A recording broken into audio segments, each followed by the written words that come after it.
Welcome to aspirants. આપણે રિઝનિંગમાં number series અને alphabet series જોઈ ગયા છે.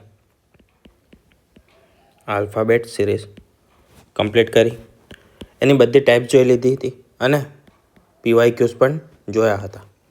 હવે વધારાના જે ક્વેશ્ચન છે, જે પ્રેક્ટિસ ક્વેશ્ચન પીવાયક્યુઝમાંથી આપણે કરીશું, તે થોડા સમય પછી કરીશું.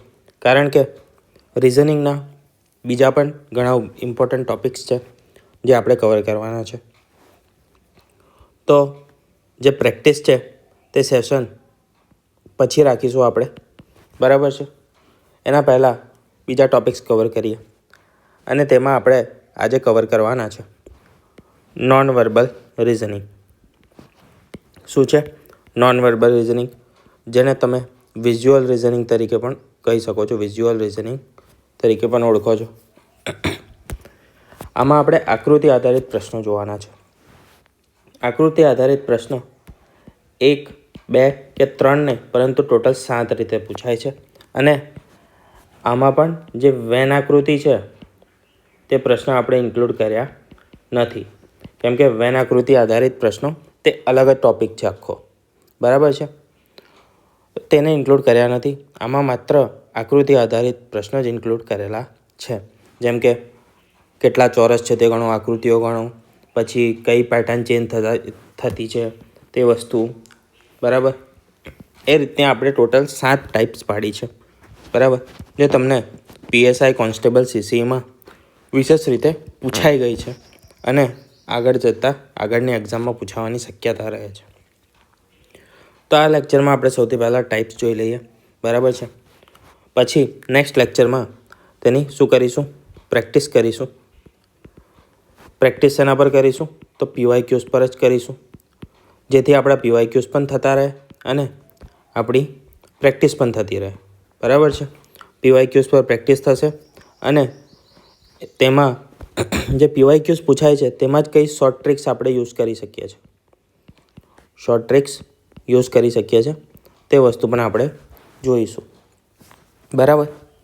તો શરૂ કરીએ પહેલી ટાઈપથી. તો સૌથી પહેલી ટાઈપ છે તે છે આકૃતિ શ્રેણી, એટલે કે ફિગર સિરીઝ.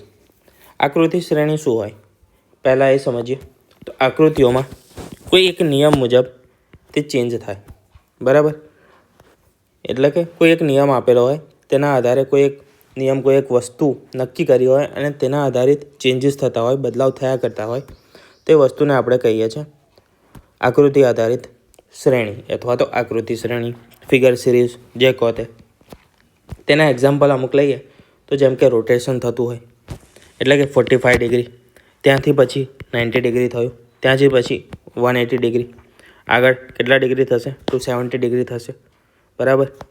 આ રીતે જે ચેન્જીસ થતો હોય, 270 નહીં થાય, પહેલાં 225 થશે અને પછી થશે 270 ડિગ્રી.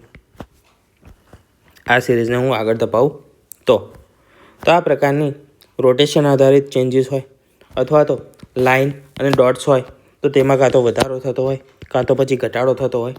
કોઈ એક સિમેટ્રિક ચેન્જ થતો હોય, એટલે કે એક સરખો બદલાવ થતો હોય, એક સરખો બદલાવ જે તમારે શોધવાનો હોય, તે બદલાવ કયો છે, કયા પ્રકારનો છે, અને એના પછી તમારે તેનો આન્સર ટિક કરવાનો હોય કે ભાઈ આના પછી કયો બદલાવ થશે. જેમ કે અહીંયા ઉદાહરણ આપ્યા છે, આ રોટેશન છે, બરાબર છે. કેટલું રોટેશન થયેલું છે આ? તો હું સીધી એક અહીંયા સ્ટ્રેટ રેખા દોરું, બરાબર. સ્ટ્રેટ રેખા અહીંયા હું દોરું તો આ 180 ડિગ્રીનું રોટેશન છે એમ તે કહી શકું, બરાબર છે.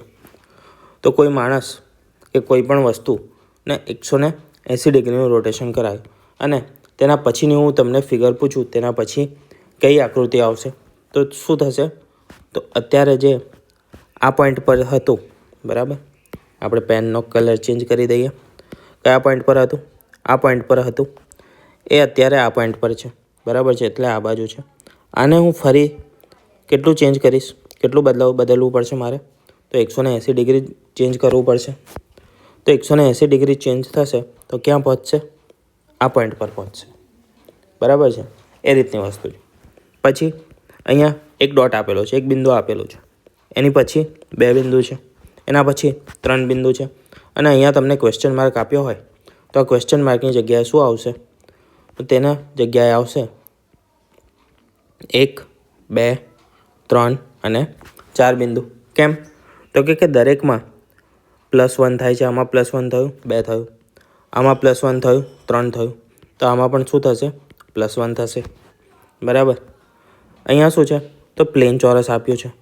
પછી અહીંયા આડી લીટીઓ થઈ ગઈ. બરાબર છે. તો અહીંયા મારે ત્રીજો એક ઓપ્શનથી જવાબ આપવો હોય મારે, તો હું કેવી રીતે આપી શકું? તો આ રીતની લીટીઓ તો છે જ. બરાબર છે. બીજી આ રીતની એડ થઈ ગઈ, એમ કરી શકું, એ લોજિક લગાવી શકું હું. કેમ? તો કે આડી લીટીઓ એડ થઈ હતી એક પછી, તો એના પછી બીજી આડી લીટી એડ થશે. બરાબર છે. એ રીતે. તો સૌથી પહેલાં એક્ઝામમાં આપણે કઈ વસ્તુ ચેક કરવાની? પરીક્ષામાં બેઠા છે અને આનું એક્ઝામ્પલ આવ્યું કે આ શ્રેણી પૂછાય, આકૃતિ શ્રેણી, તો એમાં શું જોઈશું? તો સૌથી પહેલાં રોટેશન ચેક કરીશું કે ભાઈ કોઈ રોટેશન થતું છે, કેટલા પણ ડિગ્રીનું હોય, કંઈ પણ હોય. બરાબર છે. તો રોટેશન થતું છે કે નહીં, એટલે કે તેના ખૂણામાં બદલાવ થતો છે કે નહીં, ખૂણો બદલાતો છે કે નહીં, એ ચેક કરવાનું છે. લાઇન અને સાઈડ કાઉન્ટ ચેક. અહીંયા શું કર્યું આપણે? તો જે ડોટ હતા એને ચેક કર્યા, કાં તો પછી હવે હું અહીંયા એક લાઈન રાખું, અહીંયા બીજી, પછી અહીંયા ત્રીજી, અહીંયા ચોથી, આ રીતે લાઇન્સ વધતી જતી છે. બરાબર છે. તો અહીંયા મારે ચેક કરવાનું છે? તો લાઇન ચેન્જ થાય છે. પછી શેડિંગ અને પોઝિશનિંગ, એટલે કે આ ગોળ છે, સર્કલ છે, પછી આ જે સર્કલ છે એનો આટલો ભાગ મેં કલર કરી દીધો, શેડ કરી દીધો. પછી એના પછીનો ગોળ, તો એમાં મેં આ અડધો ભાગ કરી દીધો. આના પછી શું આવશે? તો અહીંયા શું થતું છે? તો શેડિંગ થતું છે, એટલે કે કલર થતો છે અડધો પાર્ટ. કેટલો પાર્ટ થયો? આ ચોથા ભાગનો પાર્ટ થયો, આ અડધો થયો. તો અહીંયા હવે આટલો ભાગ કલર થઈ જશે એવું કહી શકીએ છીએ. બરાબર.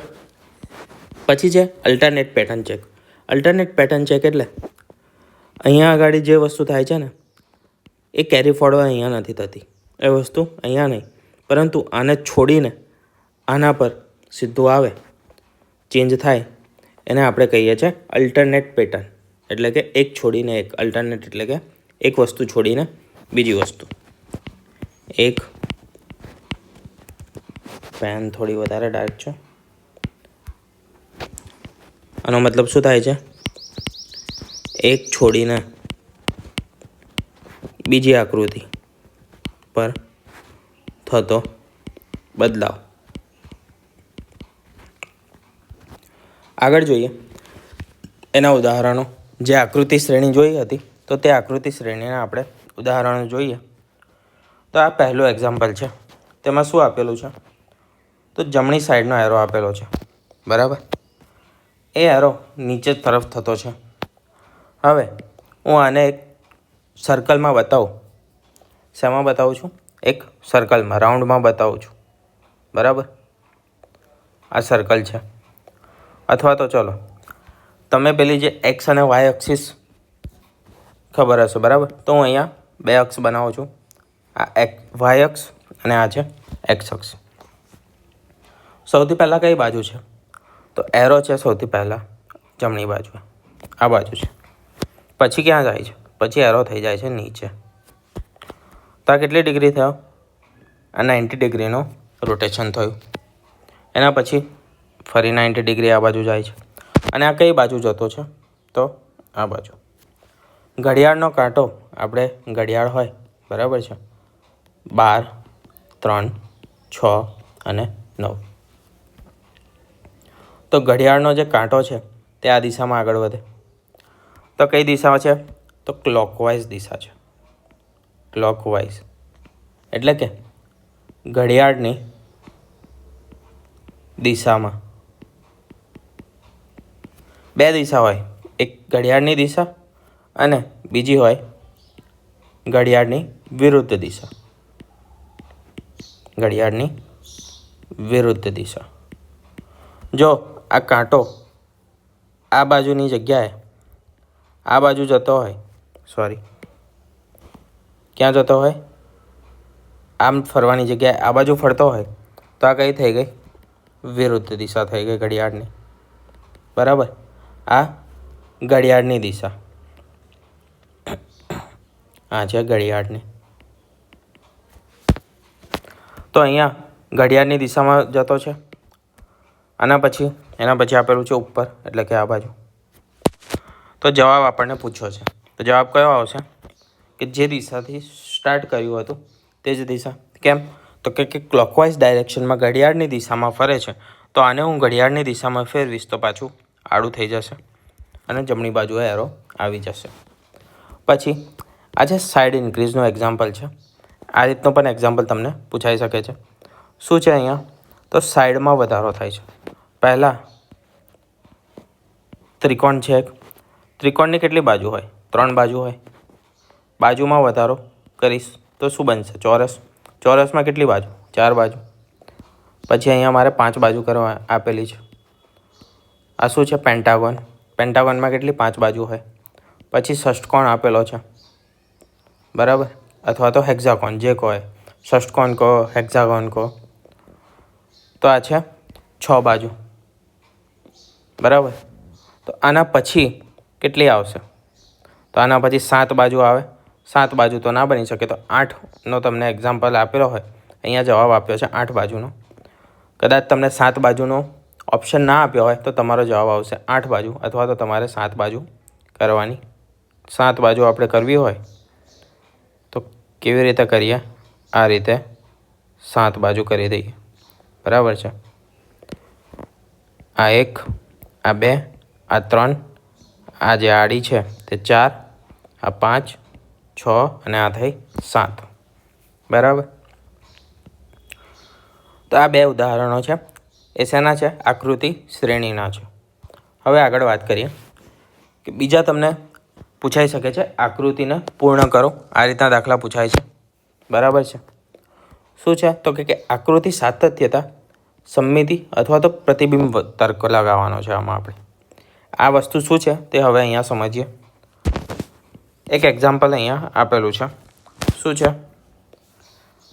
તો આ જે એક ફિગર છે, બરાબર, કેટલી? આ જે ડોટવાળી છે એની ગણવાની આપણે, આ વાળી, બરાબર.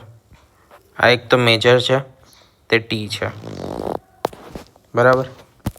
અને બીજી છે અહીંયાથી આટલું એક સર્કલ, સેમી સર્કલ જે કહે,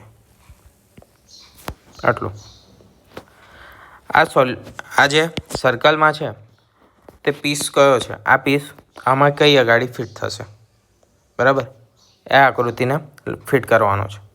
તો આમાં આપણને આ પીસને હું પહેલાં આ બાજુ રોટેટ કરી દઉં. કઈ બાજુ? ઘડિયાળની ઊંધી દિશામાં રોટેટ કરું તો આ જે ખૂણો છે આ ધ્યાન રાખજો, અથવા તો આ વસ્તુ ધ્યાન રાખજો. બેમાંથી એક વસ્તુ તમારે ધ્યાન રાખવાની છે, બરાબર. કઈ બાજુ રોટેટ કરું છું? ઘડિયાળની વિરુદ્ધ દિશામાં હું રોટેશન આપતો છું. કેટલું રોટેશન આપું છું? 90 ડિગ્રીનું. 90 ડિગ્રીનું રોટેશન આપું છું. તો આ જે છે રેખા, સમાંતર રેખા, જે એક્સ અક્ષ ગણું, એ એક્સ અક્ષ ક્યાં બની જશે? વાય અક્ષ પર બની જશે. એટલે કે આ રીતે બની જશે, બરાબર. મેં શું કર્યું? ફેરવી દીધી. જે આકૃતિ છે તેને આમ ફેરવી દીધી, બરાબર.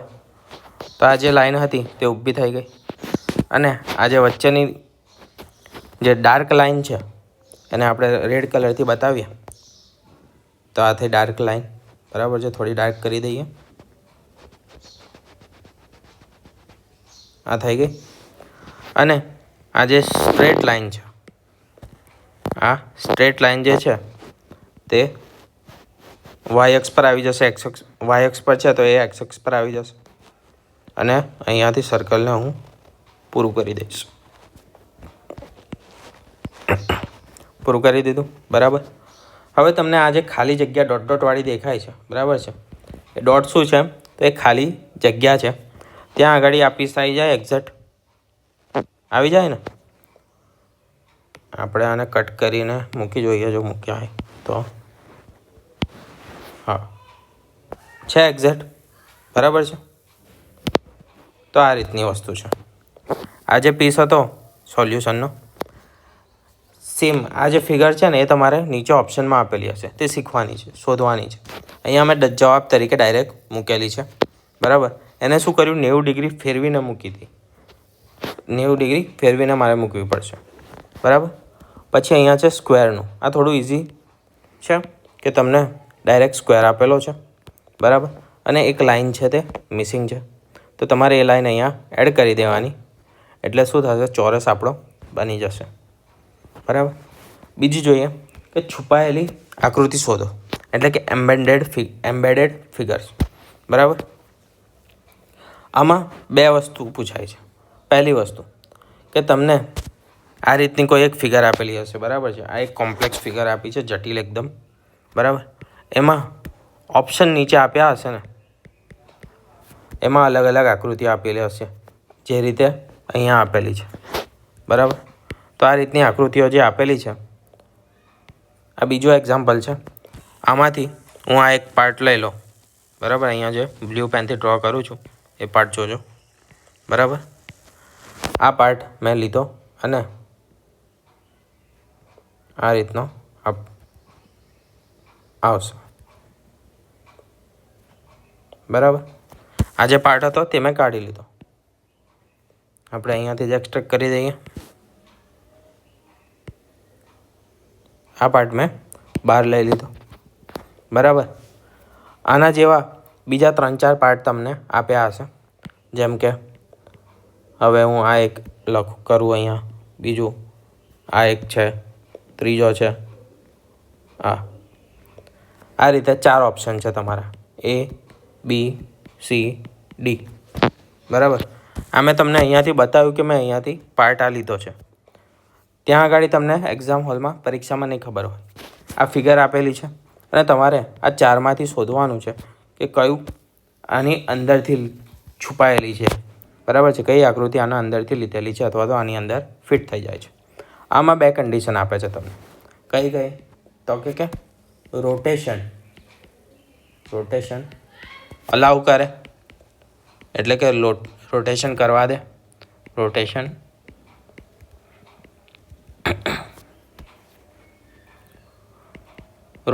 કરવાનું છે. અને બીજું પહેલું થયું. અને બીજી વસ્તુ હોય કે રોટેશન નથી કરવાનું. એનો મતલબ શું થયો, તો એનો મતલબ થયો કે આ જે ઓપ્શનમાં જે ફિગર આપેલી છે એ બેઠી વિધાઉટ રોટેશન અહીંયા સેટ થઈ જવી જોઈએ. બીજું, જો એવી વસ્તુ ના થઈ શકતી હોય, બરાબર છે, તો મારે રોટેશન પણ કરવું પડે. જો રોટેશન અલાઉ હોય તો શું કરવાનું કે હું આ જે ચોરસ છે, બરાબર છે, આ ચોરસને ત્રિકોણ છે, ત્રિકોણમાં નહીં ખ્યાલ આવે, આ સ્ટાર લઈએ. આ સ્ટાર છે ને, એને હું આ રીતે કેવો આપેલો છે, આ રીતનો છે, બરાબર. આને હું ફેરવી નાખું, આ જે લાંબી બાજુ એક છે એને હું આ બાજુ લઈ લઉં, બરાબર.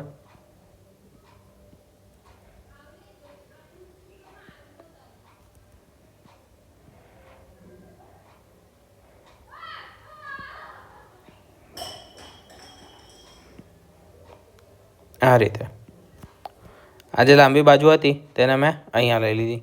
તો આ શું કર્યું, મેં રોટેશન કર્યું, બરાબર છે.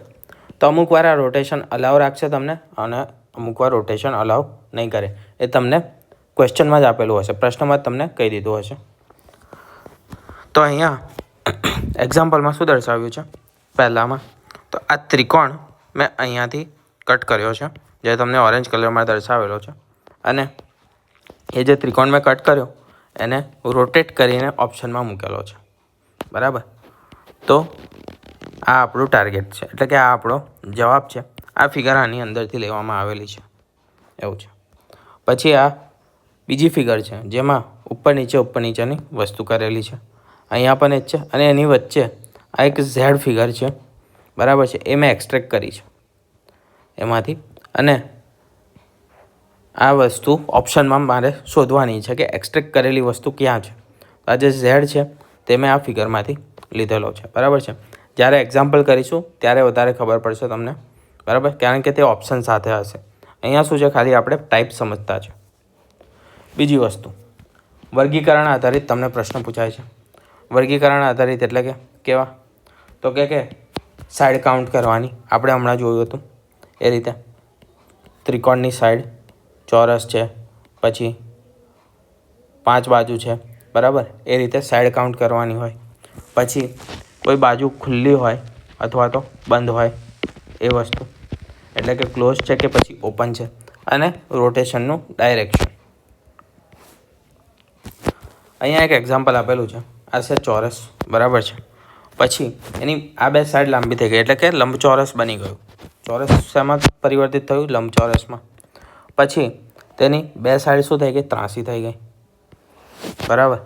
સાઈડો તેની ત્રાસી થઈ ગઈ અને તેના પછી શું આવ્યું? સીધું ગોળ આવી ગયું.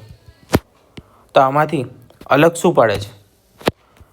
આને બાજુ છે, આને પણ બાજુઓ છે અને આને પણ બાજુઓ છે બરાબર છે.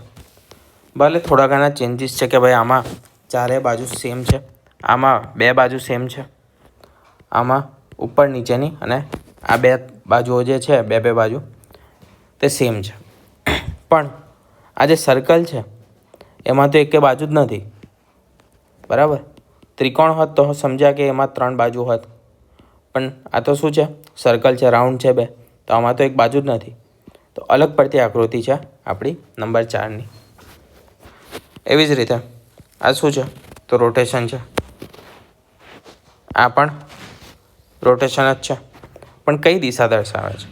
તો આ દિશા છે આપણી ઘડિયાળની વિરુદ્ધની દિશા, એટલે કે એન્ટી ક્લોકવાઇઝ ડાયરેક્શન છે. આ પણ એવી જ છે એન્ટી ક્લોકવાઇઝ, આ પણ એન્ટી ક્લોકવાઇઝ છે. આ કઈ થઈ ગઈ? સોરી, આ બધી કઈ છે? ક્લોકવાઇઝ છે. આવી ભૂલ ના થવી જોઈએ બરાબર છે. મેં જે અહીંયા ભૂલ કરી. શું હતું? આ કઈ દિશા છે? ઘડિયાળનો કાંટો આપણી આ દિશામાં જ જતો હોય, તો આ છે ઘડિયાળની દિશા, એટલે કે ક્લોકવાઇઝ ડાયરેક્શન.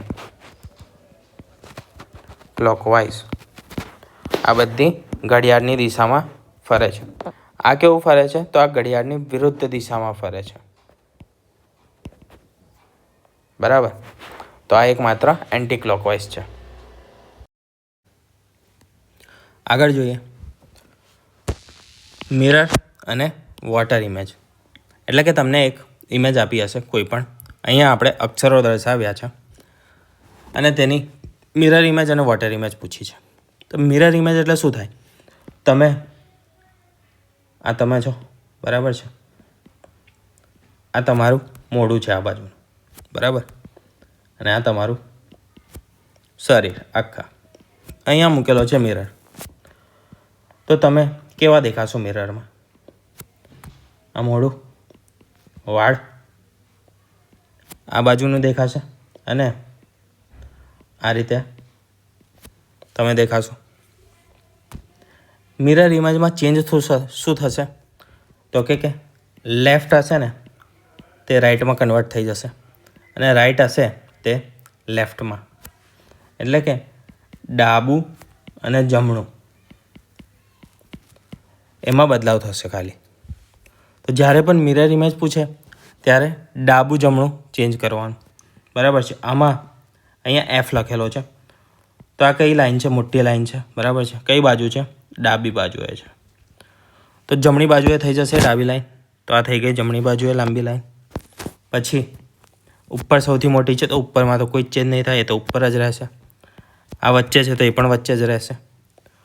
એફને, આ જે એફ છે બરાબર છે, મેં એફ દોર્યો, આને મેં વોટર ઇમેજ પૂછી હોત તો કેવી રીતે આવત? તો જો વોટર ઇમેજ પૂછી હોત ને તો વોટર ઇમેજમાં શું બદલાવ થાય? તો તેમાં ઉપરનું નીચે આવી જાય, એટલે કે ઉપર નીચેમાં ચેન્જ થાય. જે ઉપર હોય તે નીચે આવી જાય. આમાં આ જે લાંબી લાઈન છે આડી તે ઉપર છે, તો એ સૌથી નીચે આવી જશે. બરાબર. આ ઊભી લાઈન છે તે તો ઊભી જ રહેશે, કેમ કે આપણે ડાબી જમણી બાજુ ચેન્જ થતી નથી. આ ડાબી બાજુની જે લાઈન છે તે ડાબી બાજુ જ રહેશે, અને વચ્ચેની લાઈન અહીંયા વચ્ચે રહેશે. તો આ કયું થયું? તો આ થઈ વોટર ઇમેજ, એટલે કે પાણીનું પ્રતિબિંબ થયું. પાણીનું પ્રતિબિંબ. આ શું હતું? અરીસાનું પ્રતિબિંબ હતું. અરીસાનું પ્રતિબિંબ. બરાબર. અહીંયા એમથી દર્શાવેલું છે. એમમાં શું દર્શાવ્યું છે? તો વોટર ઇમેજ દર્શાવી છે, એટલે કે પાણીનું પ્રતિબિંબ દર્શાવ્યું છે. પાણીનું પ્રતિબિંબ. બરાબર છે. બદલાવ શું થશે? આપણે કીધું એમ ઉપર નીચેનું, એટલે કે અપનું જે અપ હશે તે ડાઉનમાં થઈ જશે. તો આ એમ છે. બરાબર છે. તો એમ છે એ ડબલ્યુ બની જશે. આ રીતે એમ છે તે કેવો બની જશે? તો ડબલ્યુ બની જશે. બરાબર. શું યાદ રાખવાનું? માત્ર જે ચેન્જ છે ને એ જ યાદ રાખવાનું. આમાં ખાલી ડાબું જમણું ચેન્જ થાય. આમાં ભૂલે ચૂકે તમારે ઉપર નીચે ચેન્જ કરી દેવાના નહીં, કે આ જે ઉપરની જે લાંબી રેખા છે એ તમે ત્યાં નીચે બનાવી દો. મિરરમાં એવું ના થાય. મિરરમાં તમે તમારી જાતને જુઓ છો અરીસા સામે ઊભા રહીને, તો તમારું મોઢું નીચેના પગ ઉપર થઈ જાય છે. આ છે. બરાબર છે. આ તમે છો તો આવું થઈ જાય. આ પગ ઉપર અને આ મોઢું, આ વાળ, તમે આવા થઈ જાઓ નહીં ને. જ્યાં મોઢું છે ત્યાં જ રહે છે, તો ફેસ ઉપર જ રહેશે. ચેન્જ શું થશે? ડાબું અને જમણું, એટલે કે લેફ્ટ અને રાઈટ ચેન્જ થશે. તમારું મોઢું જ્યારે તમે પાણીમાં જોતા હોય ને ત્યારે શું થાય? તો ત્યારે આખા ઊંધા થઈ જાઓ તમે. બરાબર. ઊભા છો, અહીંયા નીચે શું છે? અરીસો છે, કે પછી આખું પાણી છે, અને પાણીની ઉપર, પાણી પર તો ના ઊભા રહેવાય, એટલે પાણી ઉપર આપણે ટ્રાન્સપરન્ટ ગ્લાસ મૂકી દીધો અને તેના ઉપર તમે ઊભા છો. તો શું થશે? હવે આ તે તમારા પગ છે. બરાબર. આ પગ છે, 1 2 હાથ, અને આ ડોકી, અને આ મુંડી. આ તમે છો. બરાબર. આ શું છે? 1 મિનિટ, આને આપણે બ્લુ રંગથી બનાવી દઈએ એટલે પાણી લાગે. અહીંયા છે પાણી. બરાબર. અને આ જે ઉપર છે એ ટ્રાન્સપરન્ટ ગ્લાસ છે. આ પાણી છે. તમે નીચે જોશો તો તમે કેવા દેખાશો? આ પગ છે ને એ આવા દેખાશે. પછી અહીંયા બોડી હશે, ઉપર હાથ હશે, અને અહીંયા હશે તમારી મુંડી. આ રીતે આ તમારું પ્રતિબિંબ પાણીમાં દેખાશે આવી રીતનું. તો આ જે એમ છે તે શેમાં થઈ ગયો? ડબલ્યુમાં. એમને એમ છે એને હું અરીસામાં પ્રતિબિંબ પૂછું તો કેવું રહેશે? તો આમાં તો શું ચેન્જ થવાનું છે? ડાબું અને જમણું. તો ડાબી બાજુ પણ લાઈન છે, જમણી બાજુ પણ લાઈન છે, બંને સરખી જ છે. તો 2 લાઈન થશે, સરખી થશે, અને પછી વચ્ચે વી છે તો વી. એમમાં તો કોઈ જ ચેન્જ નહીં આવે. કેમ? તો કે સિમેટ્રિક આકૃતિ છે. આ જે આકૃતિ છે એમની, એને હું અહીંયાથી કટ કરું. બરાબર. સેન્ટરમાંથી, ચલો એકદમ સેન્ટરમાંથી કટ કરીએ આપણે 90 ડિગ્રી. બરાબર. અને આ થયું એનું સેન્ટર.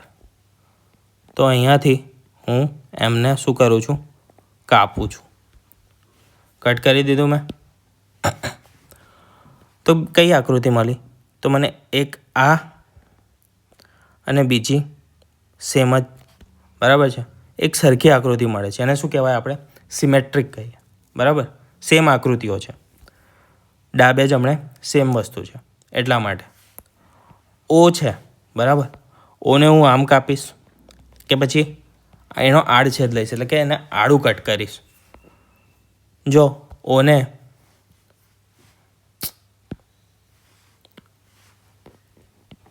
એક સર્કલ છે કે પછી ઓ છે જે છે, બરાબર, આડું કટ કરું તો કેવું બનશે? આ રીતનું તમને દેખાશે. આડું કટ કર્યું હશે. નીચેથી જોશો તો આ રીતે દેખાશે, ઉપરથી જોશો તો આ રીતે દેખાશે. બરાબર. આમાં કોઈ પણ પ્રકારનો ઉપર નીચેનો પણ ચેન્જ નહીં હોય, એટલે કે અપ અને ડાઉનનો કોઈ પણ બદલાવ નહીં થાય. હવે હું આને કટ કરું છું આ રીતે, તો શું થશે? આમાં પણ બે અર્ધવર્તુળ જ બનશે. તો આમાં શું છે કે ડાબું અને જમણું, એટલે કે લેફ્ટ અને રાઈટ, એમાં પણ કોઈ બદલાવ નથી. તો જે સર્કલ છે, સ્ક્વેર છે, જે સિમેટ્રિક વસ્તુઓ છે, જેની બધી બાજુઓ સરખી છે કે કોઈ પણ બાજુ નથી, બધી બાજુઓ સેમ છે, એ વસ્તુની મિરર ઇમેજ અને વોટર ઇમેજમાં બદલાવ થતો નથી. એને આપણે નોટ તરીકે લખી લઈએ. અહીંયા આગળ શું છે? નોંધ. અને નોંધમાં શું આવશે? જે વસ્તુ નહીં, કોઈ પણ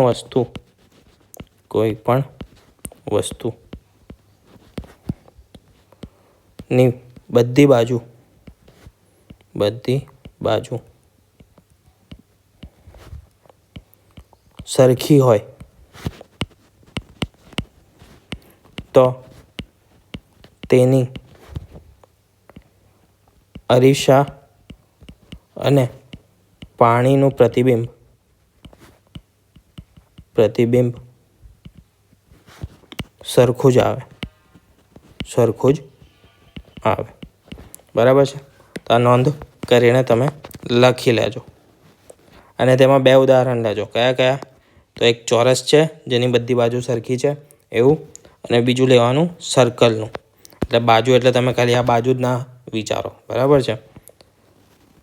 બાજુ એટલે કે કોઈ પણ દિશામાંથી જોતા તે સરખું જ પ્રતીત થવું જોઈએ. જેમ કે સર્કલ છે એટલે કે આલ્ફાબેટમાં O છે. બરાબર. કે પછી આ જે M છે, M કઈ રીતે સરખો છે? તો M એ લેફ્ટ અને રાઈટમાં સરખો છે. અહીંયાથી મેં વચ્ચેથી કટ કર્યો તો આ તેની લેફ્ટ સાઈડ થઈ, એની રાઈટ સાઈડ થઈ. જે લેફ્ટ સાઈડ છે ને સેમ જ છે રાઈટ સાઈડ. બરાબર. તો W એ શું થયું? પ્રતિબિંબ થયું. ઉપર અને નીચે અલગ છે. ઉપર શું છે? બે સાઈડ છે એ ભેગી છે, આમ છે. બરાબર છે. આ કેવી છે? અહીંયા ભેગી છે. અને નીચે એ બે અલગ છે, દૂર છે એકબીજાથી. તો તેનો જે પાણીનું પ્રતિબિંબ છે તે અલગ આવશે. બરાબર. એ બદલાઈ જશે. કેવું બદલાશે? તો કે જે ઉપર હશે તે નીચે જતું રહેશે. તો જે પગ ભેગા છે એના, બરાબર છે, બે જે બાજુઓ ભેગી છે તે ઉપર છે, તો ક્યાં જતી રહેશે? તે નીચે જતી રહેશે. અને જે ખુલ્લી બાજુઓ છે તે ક્યાં આવી જશે? નીચે છે તો તે ઉપર આવી જશે. બરાબર. તો આ થઈ મિરર ઇમેજ અને વોટર ઇમેજ, જેને આપણે અરીસા અને પાણીના પ્રતિબિંબ તરીકે પૂછાય છે આપણી એક્ઝામમાં. પછી છે ક્લોક મિરર ટ્રિક. એટલે કે ક્લોક મિરર ટ્રિક કોને કહેવાય? તો આ કોઈ એક વાગ્યા છે ઘડિયાળમાં, જેમ કે 3 વાગ્યા છે. બરાબર છે. એની સામે હું અરીસો મૂકી દઉં. ઘડિયાળની સામે તમે અત્યારે ઘરમાં ઘડિયાળ હોય તો એની સામે એક અરીસો મૂકો અને જુઓ 3 વાગ્યા છે, તો અરીસામાં કેટલા વાગ્યા દેખાશે એ તમને પૂછે છે. બરાબર. આને આપણે સરળતાથી ગાણિતિક રીતે સોલ્યુશન તેને કરી શકીએ છીએ. તે શું છે? તો 12 કલાક, આમ 60 મિનિટ થાય ને એટલે આપણે શું કરીએ? કલાક બદલી નાખીએ. કલાક જે થાય તે બદલાઈ જાય. પણ આપણે લેવાનું છે 11 કલાક 60 મિનિટ. 12 કલાક નથી લેવાનું, છે 12 કલાક જ, પણ લખવાનું છે કઈ રીતે? તો કે 11 કલાક અને 60 મિનિટ. એમાંથી શું બાદ કરવાનું છે? તો કે જે પણ ટાઈમ તમને આપેલો છે તે બાદ કરવાનો છે. બરાબર. આ સેકન્ડ કાંટો છે. આ કયો કાંટો છે? સેકન્ડનો કાંટો છે. આ છે કલાકનો કાંટો અને આ છે મિનિટનો. તો અહીંયા વાગ્યા છે 3 અને 20 થઈ છે. બરાબર. 3 અને 20 થઈ છે. તો 3 ને 20 છે તે કેવી રીતે ચેન્જ થશે? હું જ્યારે અરીસામાં જોઈશ, અહીંયા આગળ હું મિરર મૂકી દઉં.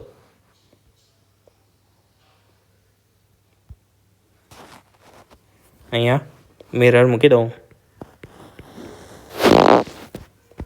તો સામે કેટલા વાગ્યા દેખાશે? તો સામેની આ જે ઘડિયાળ છે તે એ જ દર્શાવે છે. મિરર ઇમેજ જ તેની દર્શાવે છે. બરાબર. પણ એમાં શું દર્શાવેલું છે? તો આ જે કાંટો છે બરાબર, જે શોર્ટ છે, આમાં જે સેકન્ડ કાંટો છે એ નથી દર્શાવેલો. બરાબર, નહીં, આ નહીં થાય. આ અહીંયા ભૂલથી ખોટી થઈ ગઈ છે. બરાબર છે. હું તમને અહીંયા દર્શાવું તો આ રીતે 3 અને 20 છે. આ છે 3 અને આ છે 20. બરાબર. આ રહ્યું આપણું ઘડિયાળ. એના સામે મિરર મૂકું તો કેવું દેખાશે? તો આ રીતે દેખાશે. બરાબર, આ દેખાશે. આ જે અહીંયા રેખા દર્શાવી ગઈ ને એ ખરેખર કેવી આવતી? આ બાજુ આવતી. બરાબર, આ ખોટી છે. આ રીતનું આવતું.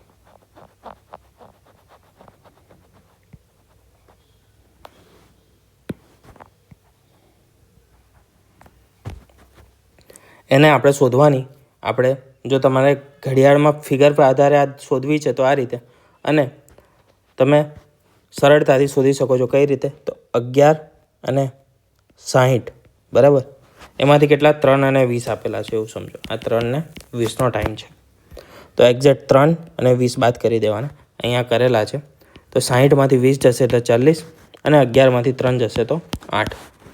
તો મિરરમાં કેટલા વાગ્યા હશે? તો 8 અને 40 થઈ હશે.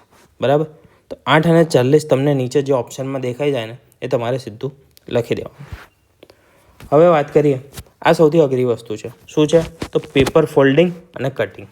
એટલે કે તમને એક પેજ આપેલું હશે, ત્યાં કીધું હશે અહીંયા અને અહીંયા. પહેલાં તો શું કીધું હશે? આ એક પેજ છે, એને હું અહીંયાથી વાળી દઉં છું. જો વાળી દઉં તો કેવું આવું થઈ જશે અડધું. આ જે ઉપરનો ભાગ છે તે આમ વળી ગયો તો આ રીતે થઈ ગયું. હવે આને આ રીતે વાળું છું તો શું થશે? આટલું બચી જશે. હવે અહીંયાથી હું ગોળ કટ કરી લઉં છું. આ શું કર્યું? કટ કરી દીધું મેં. તો આને તમારે ખોલવાનું છે. નીચે 4 આકૃતિ આપી છે. આ ખોલવાથી, આ જે કટિંગ છે, કટ કરેલું ખોલવાથી કેવી આકૃતિ સર્જાશે. બરાબર, એ રીતનું અહીંયા સ્ટેપ બાય સ્ટેપ તમને ઇઝીલી સમજે એ રીતે મેં દર્શાવ્યું છે. શું છે? સ્ટેપ 1, અહીંયાથી ફોલ્ડ કર્યું મેં પેજ. બરાબર, પેપર ફોલ્ડ કર્યું. તો આ જે અડધો ભાગ છે આટલો જ અહીંયા મેં દર્શાવ્યો. આ જે ભાગ છે એ અહીંયા દર્શાવ્યો છે. બરાબર, પછી આમાંથી મેં સર્કલ આટલું કાઢી નાખ્યું, કટ કરી દીધું. તો હવે આને ખોલીશ પાછો, એટલે કે આટલું મોટું કરી દઈશ તો શું થશે? તો આ જે સર્કલ અહીંયાથી મેં કટ કર્યું હતું, બરાબર, એ એક જ પેજ પર તો થયું નહીં હોય. અહીંયાથી મેં આ જે સર્કલ કટ કર્યું, બરાબર, હવે હું આને ખોલીશ એટલે કે આ બેમાં જોઈશ તો એક અહીંયા આવશે કટ. બરાબર છે, અને આ ઉપરનું, ઉપર ખોલ્યું તો નીચેનું પણ કટ થયું હતું ને ઉપરનું પણ કટ થયું હતું. તો બીજું એક ગોળ અહીંયા આવ્યું. બરાબર, હવે આ જે 2 છે એ પણ કટ થયેલા છે. કેમ? તો કે એ પણ મેં વાળેલા છે. તો એ પણ ઉપર અને નીચેનું છે. તો શું થશે? જવાબ આવશે મારો એક અહીંયા કટિંગ છે, એટલે કે એક ગોળ મને અહીંયા છે, બીજું અહીંયા છે, ત્રીજું એક આ ખૂણા પર આવશે અને ચોથું આ ખૂણા પર આવશે. બરાબર, તો આ રીતે જવાબ આવશે. આમાં મેં અહીંયા એક જ ગોળ કટ કર્યું હતું તો આ ગોળ એટલે અહીંયા આગળ મેં કટ કર્યું. બરાબર, જો આને હું ખોલીશ તો આ જગ્યાએ પણ ગોળ કટ થયેલું હશે. સમજ્યા? એ રીતે. બીજું આ શેમાં હતું? તો કે આ ખાલી મેં એક જ વખત ફોલ્ડ કર્યું હતું. અહીંયા 2 વખત કર્યું છે, એક ઊભું અને બીજું આડું. તો આ જો અહીંયા તમને બેવડી દેખાય ને એ રીતે મેં લખેલું છે. તો કેટલી થઈ? 2 ફોલ્ડિંગ છે. બરાબર, તો 4 બેવડી થશે. અને પછી આ મેં કટ કરી દીધું. અહીંયા જે સમજાયું ને એ જ રીતે. તો કયો ખૂણો છે? આ જમણી બાજુનો ખૂણો છે. તો આ એક ખૂણો છે. બરાબર, આને હું પહેલાં આ રીતે ખોલીશ આડી બાજુ તો આ અહીંયા કટ આવશે. પછી એને નીચે ખોલીશ તો આ 2 કટ પણ થશે. ઉપર જે 2 કટ છે તે જ 2 કટ નીચે આવશે. એ રીતના. બરાબર, તો આ થયું પેપર કટિંગ અને પેપર ફોલ્ડિંગ. જ્યારે આપણે સોલ્વ કરતા હોઈશું પ્રેક્ટિસમાં ત્યારે એકવાર આપણે કટ કરીને પણ પેપરને બતાવીશું, જેથી ખ્યાલ આવે કે પેપર કટિંગ અને ફોલ્ડિંગમાં કેવી રીતે એકચ્યુઅલીમાં તમારે ઇમેજિન કરવું. હવે જોઈએ છેલ્લી ટાઈપ, બરાબર, તે છે કાઉન્ટિંગ ઓફ ફિગર્સ. અહીંયા ટ્રાયેંગલ્સની આપેલી છે. એ જ રીતે તમને કોઈ પણ પૂછાઈ શકે છે. ટ્રાયેંગલ છે, સ્ક્વેર છે, એટલે કે ત્રિકોણ ગણો, ચોરસ ગણો, ગોળ ગણો. એ રીતે કોઈ પણ તમને કોમ્પ્લેક્સ આકૃતિમાં ગણીને આપી શકે છે. અહીંયા એક વસ્તુ ખોટી છે. શું છે? તે આ ગણતરી પર તમારે ધ્યાન નથી આપવાનું. ગણતરી ખોટી છે, બરાબર. ગણતરી કેવી રીતે કરીશું તે સમજીએ. સૌથી પહેલાં આપણે આ ઉપરનું ત્રિકોણ લઈએ છીએ, બરાબર. આને એકલા ગણીએ તો આ કેવી રીતનું છે? તો આ ત્રિકોણ છે એક, બરાબર, મોટું. એને મેં 2માં કટ કરેલું છે. તો આ એક ત્રિકોણ નંબર 1, ત્રિકોણ નંબર 2. અને ત્રીજું ત્રિકોણ કયું? તો આજે જે મોટું હતું ને એ. એટલે આ પાર્ટમાં કેટલા ત્રિકોણ છે? 1, 2 અને આ જે મોટું છે ટોટલ 3 ત્રિકોણ છે, બરાબર.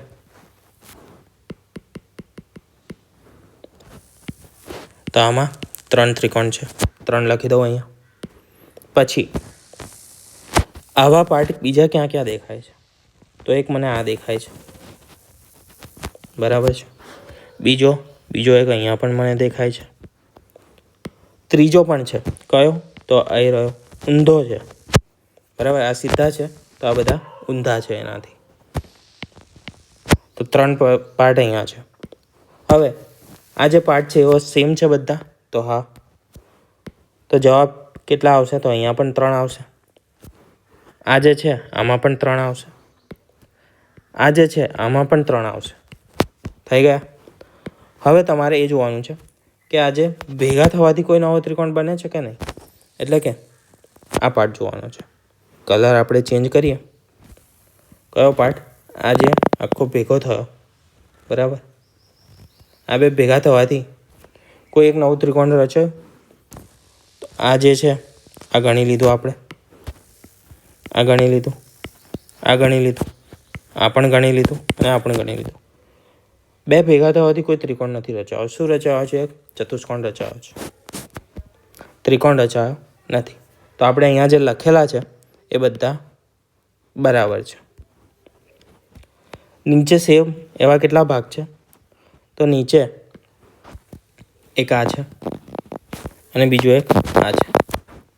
બીજા 3 છે તેમાં વચ્ચેથી ડિવાઈડ નથી કરેલા, એટલે કે અલગ ભાગ પાડેલા નથી. તો આમાં 3 અને આમાં પણ 3.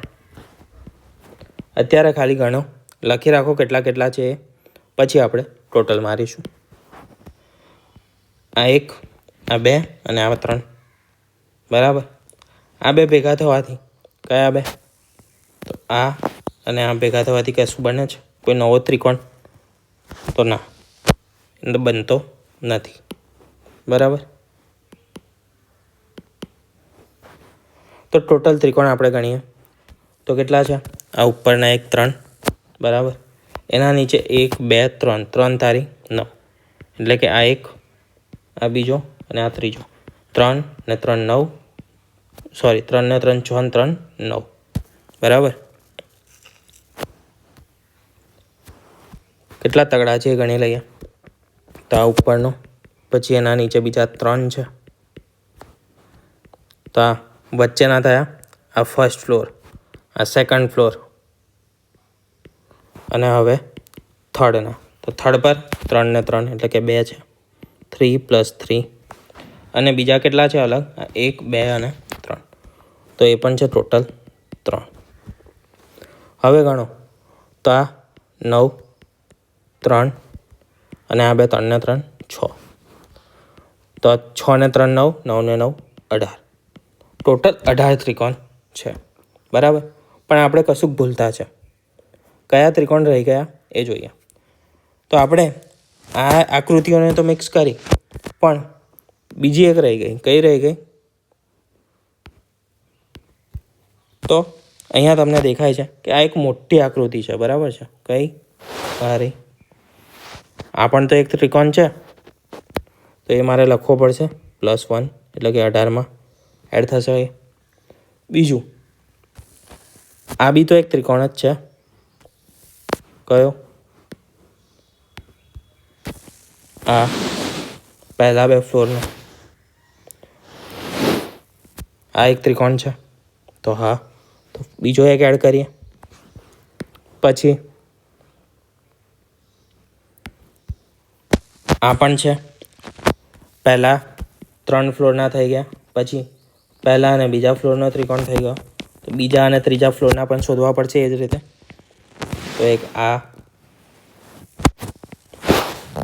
અને બીજો એક એના પાછું બીજા કલરથી બતાવીએ.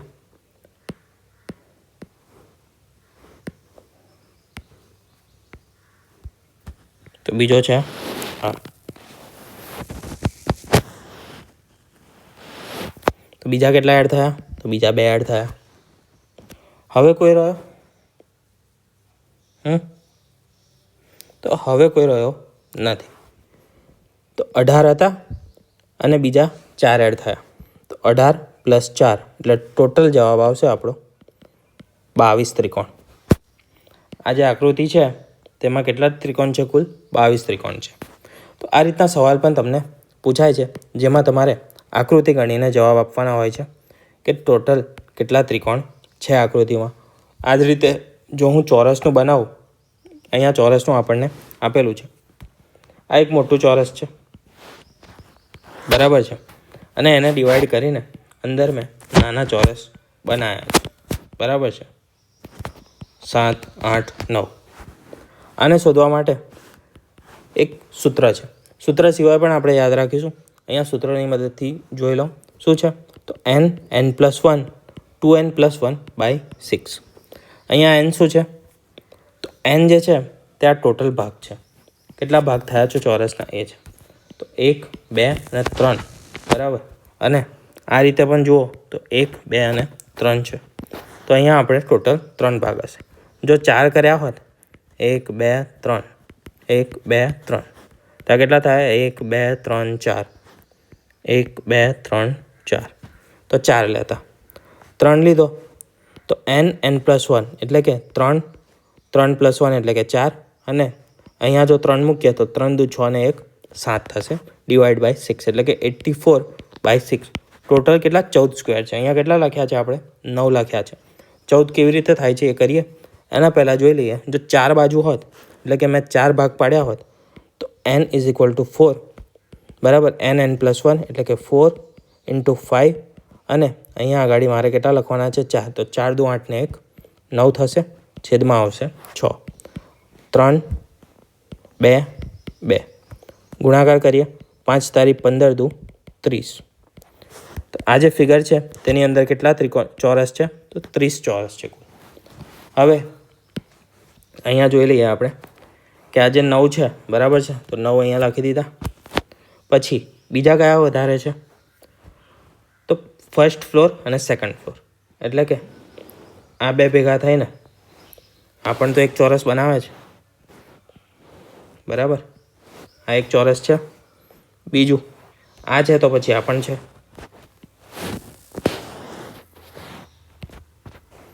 ત્રીજું ફર્સ્ટ અને સેકન્ડનું જોયું તો સેકન્ડ અને થર્ડમાં પણ એક બનશે. ફર્સ્ટ અને સેકન્ડમાં કેટલા બન્યા હતા? 2 બન્યા હતા. તો આમાં પણ 2 બનશે. તો આ 2 થઈ ગયા. બીજા ટોટલ કેટલા વધ્યા? તો આમાં ઉમેરો થયો છે બીજા 4નો. 9 ને 4 કેટલા થયા? 13 થયા. હજી એક બાકી રહ્યું. એ કયું? તો એ છે આખું જે મોટું ચોરસ છે તે. 9 હતા અને આ જે મોટું છે એક તે 10 એટલે કે +1 થશે. અને ટોટલ જવાબ આવશે આપણો 14 ચોરસ, બરાબર. આ રીતે તમારે ગણવું ના પડે એ રીતે કયા કયા ઇક્વેશન છે, કઈ કઈ શોર્ટકટ ટ્રિક્સ છે, બરાબર, કે કઈ રીતે આપણે ગણતરી કરવી ચોરસની, ત્રિકોણની, ષટકોણની, એ આપણે આના પછીના જે લેક્ચરમાં જોઈશું, જ્યારે પ્રેક્ટિસ કરીશું ત્યારે. અહીંયા તમારી ટોટલ જેટલી બી ટાઈપના ફિગર રિલેટેડ, આકૃતિ રિલેટેડ પ્રશ્નો પૂછાય છે તે તમામ આપણે કવર કરી લીધા છે, બરાબર. આ બધી ટાઈપ્સ અહીંયા તમારી પૂરી થાય છે. ટોટલ 7 ટાઈપ છે.